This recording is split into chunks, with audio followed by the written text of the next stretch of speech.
श्री स्वामी समर्थ. थांबा जरा आणि मन लावून ऐका, कारण आज मी तुम्हाला अशी एक गोष्ट सांगणार आहे की जी अनेक लोकांच्या आयुष्यात आश्चर्यकारक बदल घेऊन आली आहे. म्हणतात की घरात वाळलेली तुळस लाकूड ठेवलं तर घरातली नकारात्मकता दूर होते, पैशाची अडचण कमी होते आणि 7 जन्माचे दारिद्र्यही नष्ट होऊ शकते. पण यामागचं खरं रहस्य काय आहे हे आजच्या व्हिडिओमध्ये आपण सविस्तर जाणून घेणार आहोत. त्यामुळे व्हिडिओ शेवटपर्यंत नक्की पहा. श्री स्वामी समर्थ. नमस्कार माझ्या प्रिय भगिनींनो आणि मैत्रिणींनो, तुमच्या मनापासून स्वागत आहे आपल्या परिवारात. आजचा हा व्हिडिओ खूप खास आणि वेगळा आहे, कारण आज आपण बोलणार आहोत वाळलेल्या तुळशीच्या लाकडाबद्दल. अनेक लोक म्हणतात की घरात वाळलेल्या तुळशीचं लाकूड ठेवलं तर घरात सुख समृद्धी येते, पैसा वाढतो आणि दरिद्र कायमच निघून जातं. आता काही लोक यावर विश्वास ठेवतात, तर काही लोक याला अंधश्रद्धा म्हणतात. पण आज आपण धार्मिक, वास्तुशास्त्रीय आणि वैज्ञानिक दृष्टिकोनातून या विषयाकडे शांतपणे आणि समजून घेऊनात पाहणार आहोत. म्हणूनच हा व्हिडिओ फक्त श्रद्धाचा नाही, तर माहितीचा आणि अनुभवाचा देखील आहे. आजच्या या 30 मिनिटाच्या प्रवासात आपण जाणून घेणार आहोत की तुळशीचे खरं महत्त्व, वाळलेले तुळशीच्या लाकडाचे फायदे, ते घरात कुठे आणि कसं ठेवायचं, कोणती काळजी घ्यायची आणि काही प्रेरणादायी अनुभवसुद्धा ऐकणार आहोत. त्यामुळे कुठेही स्किप करू नका आणि शेवटपर्यंत आपल्यासोबत राहा. सर्वात आधी आपण समजून घ्या तुळशीचे महत्त्व. भगिनींनो, आपली हिंदू संस्कृतीमध्ये तुळशीला फक्त एक झाड मानलं जातं, नाहीतर तिला देवाची ऊर्जा दर्जा दिली जाते. अनेक घरामध्ये सकाळची सुरुवात तुळशीपूजन होते, कारण तुळशी म्हणजे पवित्रता, सकारात्मकता आणि भक्तीचे प्रतीक मानलं जातं. श्री भगवान विष्णूंना तुळस अत्यंत प्रिय आहे असं आपल्या पुराणामध्ये सांगितलं गेलं आहे. म्हणूनच विष्णू पूजेत तुळशीच्या पान अनिवार्य मानलं जातं. काही ठिकाणी तर असंही म्हणतात की ज्या घरात तुळस असते त्या घरात देवी लक्ष्मीचा वास्तव्य कायम राहते. गुरुचरित्रामध्ये आणि अनेक पुराणांमध्ये तुळशीबद्दल सुंदर कथा सांगितली आहेत. तुळशीला देवी वृंदा मानलं जातं. तिच्या भक्तीमुळे आणि पवित्रमुळे तिला अमरत्व प्राप्त झालं आहे असं सांगितलं जातं. त्यामुळे तुळशी फक्त धार्मिक नाही, तर भावनिक श्रद्धेचेही प्रतीक आहे. आता प्रश्न असा पडतो की वाळलेल्या तुळशीच्या लाकडाचं महत्त्व काय? तर भगिनींनो, अनेक ठिकाणी तुळशीचं झाड वाढल्यानंतर त्याचे लाकूड फेकलं जात नाही, कारण ते पवित्र मानलं जातं. काही लोक ते लाकडापासून तुळशी माळ तयार करतात, काही लोक ते पूजा घरात ठेवतात, तर काही लोक ताबीज किंवा जपासाठी वापरतात. काही गावामध्ये अजूनही अशी परंपरा आहे की तुळशीचे वाळलेले लाकूड घरात ठेवलं तर घरात नकारात्मक ऊर्जा कमी होते आणि घरात सुख शांती टिकून राहते. अर्थात या प्रथा प्रत्येक प्रदेशानुसार बदलतात, पण श्रद्धा मात्र सारखीच असते. आणि आपण काही अनुभव आणि काही लोककथा ऐकूया. एका छोट्या गावात एक कुटुंब राहत होतं. त्यांच्या घरात सतत पैशाची अडचण होती आणि घरात भांडण वाढली होती आणि कोणतीही काम यशस्वी होत नव्हतं. एक दिवस गावातले एका वृद्ध महिलाने त्यांना सांगितले की तुळशीचे वाळलेले लाकूड स्वच्छ करून पूजा घरात ठेवा आणि दररोज दिवा लावा. त्या कुटुंबियाने श्रद्धाने तसं केलं. काही महिन्याने त्यांच्या घरातलं वातावरण बदलायला लागलं. घरात शांतता वाढली, लोकांमध्ये प्रेम वाढलं आणि हळूहळू आर्थिक परिस्थिती सुधारली. आता हे पूर्णपणे तुळशीमुळे झालं की त्यांच्या सकारात्मक विचारामुळे झालं हे सांगणं कठीण आहे, पण त्या कुटुंबामध्ये तो अनुभव खूप खास होता. आणखी एक अनुभव एक भक्त महिलांचा सांगितलेला जातो की त्या महिला रोज तुळशीसमोर दिवा लावता आणि वाळलेल्या तुळशीचं लाकूड पूजास्थानी ठेवत होत्या.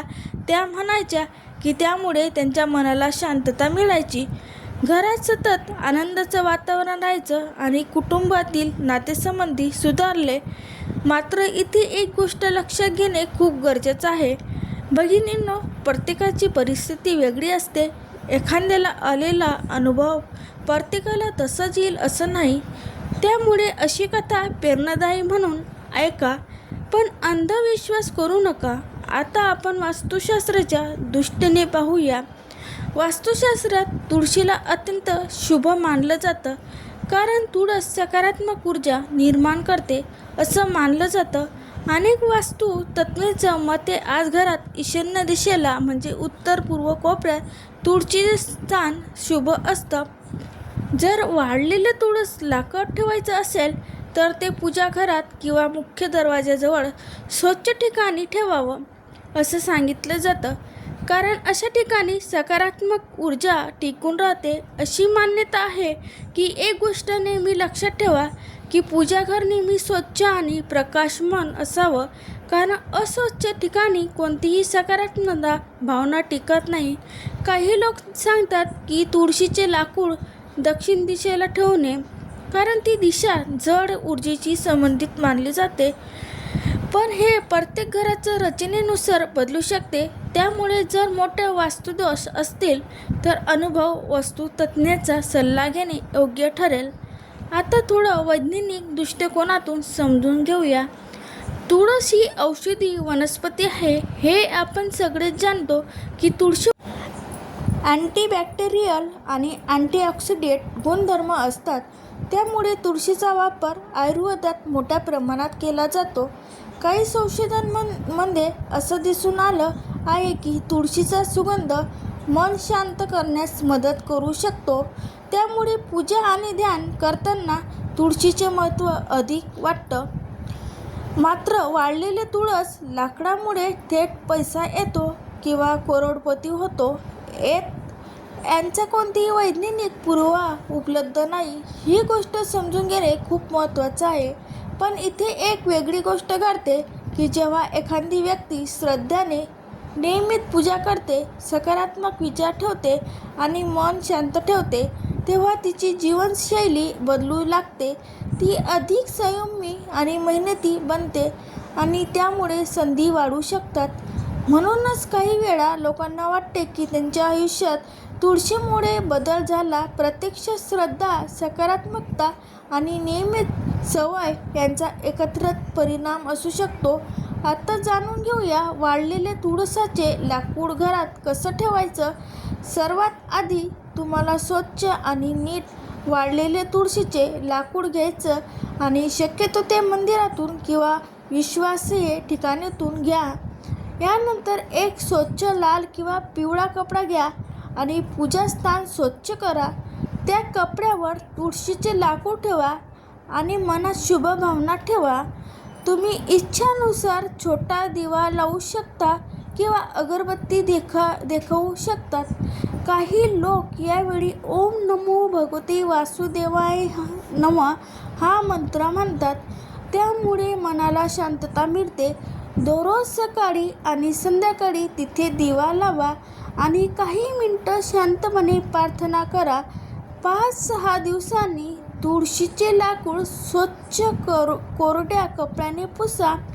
जर लाकूड ओलसर झालं असेल तर ते लगेच उन्हात वाळवा आणि ओलसरपणामुळे कीड किंवा बुरशी लागू शकते. आणि हो, एक महत्त्वाची गोष्ट, तुळशीचे लाकूड कधीही शौचालय जवळ, कचऱ्याजवळ किंवा अशुद्ध ठिकाणी ठेवू नका, कारण ते धार्मिकदृष्ट्या योग्य मानलं जात नाही. आणि थोडी सतर्कता सुद्धा समजून घेऊया. बहिणींनो, श्रद्धा असणे चांगली गोष्ट आहे, पण कोणतीही गोष्ट अंधविश्वासाने करू नका. तुळशीचे लाकूड घरात ठेवल्याने लगेच चमत्कार होईल अशी अपेक्षा ठेवू नका. आपली मेहनत, प्रामाणिकपणा आणि चांगले विचार हेच आयुष्य बदलण्याचे खरे मार्ग आहेत. काही समुदायामध्ये ही परंपरा नसू शकते, त्यामुळे प्रत्येकाच्या श्रद्धेचा आदर करणे खूप गरजेचं आहे. जर तुम्ही दिवा किंवा कापूर वापरत असाल तर अग्नीपासून सावधगिरी बाळगा, कारण सुरक्षा सर्वात महत्त्वाची आहे. आता काही प्रश्नाचे उत्तर पाहूया जे अनेक लोक विचारतात. की पहिला प्रश्न, वाळलेल्या तुळशीचं लाकूड कुठून घ्यावं? तर तुम्ही स्थानिक मंदिरातून, आयुर्वेदिक दुकानातून किंवा शेतकऱ्याकडून घेऊ शकता. दुसरा प्रश्न, ते किती काळ टिकतं? जर योग्य प्रकारे साठवून ठेवलं तर अनेक वर्षे टिकू शकते. तिसरा प्रश्न, खरंच 7 जन्माचा दरिद्र संपते का? तर भगिनींनो, ही पारंपरिक श्रद्धा आणि वैज्ञानिक पुरावा नाही, पण श्रद्धा आणि सकारात्मकता माणसाच्या आयुष्यात बदलू शकते. चौथा प्रश्न, लाकूड बदलायला हवं का? हो, जर ते खराब झालं असेल तर बुरशी लागलेली असेल किंवा तुटलेलं असेल तर नवीन ठेवणे योग्य आहे. पाचवा प्रश्न, कोणता मंत्र म्हणावा? तुमच्या श्रद्धेनुसार मंत्र म्हणू शकता. साम्यात ओम नमो भगवते वासुदेवाय नमः किंवा विष्णू मंत्र म्हटलं जातं. सहावा प्रश्न, इतर धर्मामध्ये अशी प्रथा आहे का? अनेक धर्मामध्ये नैसर्गिक वस्तूंना पवित्र मानलं जाते का? पण प्रत्येकाची पद्धत वेगळी असते, त्यामुळे परस्पर आधार ठेवणे महत्त्वाचं आहे. आणि अजून काही प्रश्न असतील तर खाली कमेंटमध्ये नक्की विचारा. मी तुमच्या प्रश्नाचे उत्तर देण्याचे नक्की प्रयत्न करेन. जर मित्रांनो, आज आपण जाणून घेतलं तुळशीची पवित्रता वाढलेली, तुळशीच्या लाकडाचं महत्त्व, वास्तुशास्त्रातलं ज्ञान आणि वैज्ञानिक दृष्टिकोन आणि ते योग्य पद्धतीने घरात कसं ठेवायचं. लक्षात ठेवा, श्रद्धा आणि सकारात्मक विचार माणसाचे आयुष्य बदलू शकतात, पण त्यासोबत मेहनत आणि चांगले कर्मसुद्धा तितकीच महत्त्वाची आहे.